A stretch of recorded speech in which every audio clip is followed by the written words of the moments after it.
Coming into this season, the Knicks were projected to win 22 games and be one of the worst teams in the league, but instead finished with a 4 seed in the East and a first round exit in 5 games at the hands of the Atlanta Hawks. I'm Madeline Burke for Sports Illustrated here with SI's Michael Pina and Howard Beck. And guys, when you look at the strides this Knicks team made, they went from 12th to 4th in the East. They made the playoffs for the first time since 2013. They developed a strong regular season defense that was the best in the league across multiple categories, not to mention Julius Randle was an all-star, and he won Most Improved. So what does this Knicks team need to do to take the next step forward?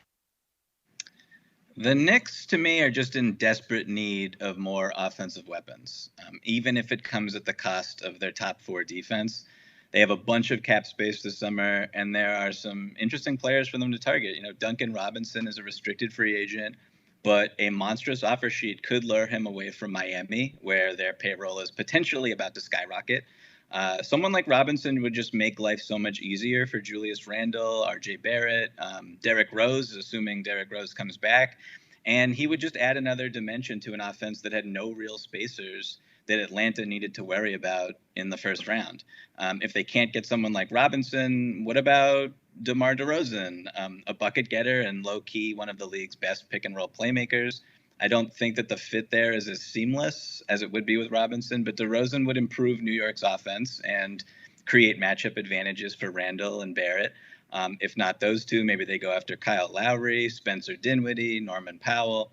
There's other names out there, but whoever it is just has to upgrade an offense that looks so pedestrian throughout the entire regular season and in the first round. Yeah, and I don't know that the solution necessarily needs to be go out and get more scorers with all that cap room, although that could help. And I like a lot of the names that Michael just mentioned. But I think it's more about go get a playmaker, get a point guard. Derrick Rose is 32. He's never been a great creator for others necessarily anyway. That's never been his thing. He's great at scoring. He's great at finding seams in the defense, and he'll set guys up a little bit. But what they really need to unlock the rest of this roster and to give RJ Barrett the platform to make the next leap, to make Julius Randle's life a little easier, is a playmaker. Maybe that's Lonzo Ball, another guy who's going to hit free agency, who a big offer sheet might pull him away from New Orleans.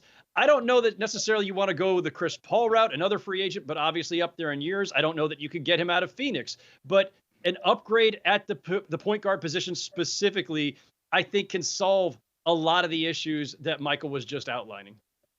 Yeah, I mean, making the playoffs and being the Cinderella story this team has seen this team was this season has to bode well in attracting potential free agents, right? And I think that's something that is very necessary, especially looking at the way Julius Randle, who was such a key for this team, but when, defenses zero in on him, I mean, Shaq made a point that as a great player in the regular season, you have to be an even greater player in the postseason. And Julius Randle just hasn't reached that level yet. It's tough to do when you're the focal point of the team and everything goes through you. But they have assets. They'll have more than $70 million in potentially available cap room, draft picks and prospects that could, create a good situation for a trade package.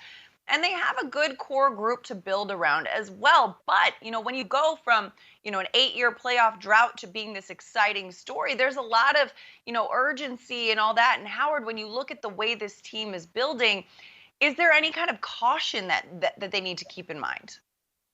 I think they do. I mean, the great thing about this season for the Knicks is that they made this completely unexpected and spectacular leap. And it brought belief back, not just among fans, but around the league. So now you are attractive as a destination for free agents and stars who might want to look around. So that part's all good. I think the danger there is that they may have raised expectations too quickly. And we know that while they have a new front office and new coach, ownership is still the same. And this ownership has always wanted to make the splashy moves, the big swings. And if all of a sudden they think at the top level that they're one splashy move away, and they make one of those swing for the fences type trades, go and get an aging vet or somebody with a massive contract on kind of a short-term fix, thinking this is what catapults us into title contention, that would be a mistake. I think that to the extent that a year ago at this time they were viewed as a rebuilding team with Thibodeau and Leon Rose, I think they should think of themselves still along those lines.